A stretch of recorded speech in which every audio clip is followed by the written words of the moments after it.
Okay, so in my last video, I was talking about rel equal to no follow links, no follow links. Now I'll show you some more relation attribute, rel attribute. You can see that for certain links on your site, you might want to tell Google what's your relation with link pages.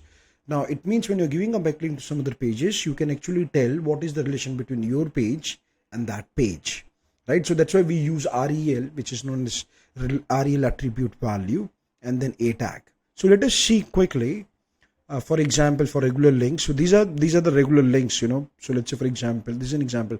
My favorite horse is the Palam, and you can see that this is the link, right? Example.com. But this is a general, that we give a link to some other site.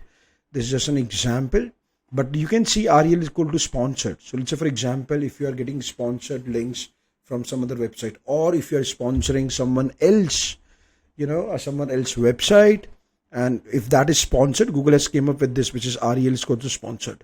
It means you tell to Google search engine that, okay, these links are the sponsored links. So mark link that are advertisement or paid placements, commonly called paid links, with a sponsored value. This is important because Google want to know that, okay, is this a link is a paid link, or is this a sponsored link? So if you think this is sponsored, you can go with rel equals sponsored. Now you can see that they're also mentioning one note here, which is note the nofollow attribute was previously recommended for these type of links. So previously also, when we used to give any sponsored, also any advertisement, we used to give nofollow, but Google has said, okay, now you can use rel equal to sponsored as well,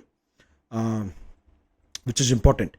Now next is rel equal to UGC, which is user generated content. So let's say, for example, you are creating a website and a blog, and let's say a lot of people are putting search, a lot of people are putting comment on your blog, and let's say you're also allowing people to put their links also. So you can see that we recommend making user generated content like as comments or forum post with this UGC value. So Google will get to know, okay, these are the links created by the users, which is user generated content, right?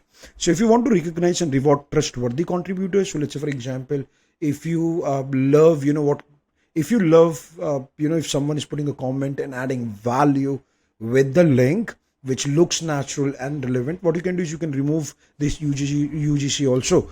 So this is what Google is telling you. If you want to recognize and reward trustworthy contributors, you might remove this attribute from link posted by members or users who have constantly made high quality contribution over time. Fine. So this is important. So if you find that, okay, people are putting a comment, and if you find some of the comments or links are important for your customers, for your users, and these specific contributors, they are creating good quality links, so you can always remove this rel equal to UGC. You can see the rel equal to nofollow, which is use the nofollow value when other don't apply. So for example, if the link is not sponsored or UGC, but you want to give nofollow, you can always do nofollow link your site with a crawl link from your site, for example. So this is an example. Keep this in mind. This is an example. rel equal to nofollow, hrefs. Okay, this is the link, right? So the point is rel equal to sponsored, rel equal to UGC, rel equal to nofollow. Now these are important. 3 rel attribute that you can use within the link as well. Fine. So go and check your backlink profile and see what all links are rel or UGC. So I'll tell you, even if you go to SEMrush, you might find, you can find sponsored. So these are the links where someone mentioned as a sponsored. Sponsored. So go and check if any of your link profile is sponsored. You can see that this is sponsored. Okay, meetup. So this link is sponsored. So we'll check this in the backend. This is sponsored. At the same time, let's say, for example, if we are getting a link from a lot of websites, if someone has mentioned UGC, now SEMrush will tell you that, okay, this link coming from some other website is actually having rel equal to UGC. I'll show you an example. You can see this is again a UGC. You can see this is an attribute UGC. I'll show you in the backend. This is again UGC, which is user generated content. This is again UGC. So let us check. So you can see that this is meetup. Okay. So if I go to backend,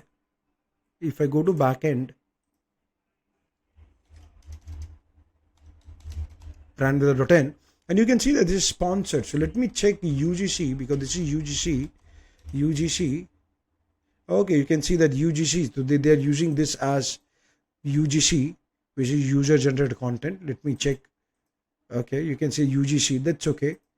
Okay, UGC, it means this is user generated content. Let me check this also. Bruce Clay, social media. Okay, so let us check. So this is a link. Okay, you can see that this is the link. So if I go here, you can see this is brandveda.in. So this is coming from blog commenting, I guess. Yes, this is coming from commenting. And if I go to backend, so this website, which is Bruce Clay, they have identified this as UGC. So if I go and search, let's say brandveda.in, you can see this is UGC, right? Which is important. So this is in concept of UGC. I hope you're getting my point. UGC, or let's say sponsored. You can see UGC. So I'm finding a lot of UGC. You can see that this is again user generated content, UGC. This is advantages and disadvantages of internet marketing. This is again web analytics. This is again coming from all these sites, user generated content. So, okay, you can see here, this is brandveda.in. And this is, so if I go here, which is achieve. Okay, so if I go here, if I go to brandveda.in, you can see this is the brandveda.in. It's coming from a comment. And this is actually a UGC.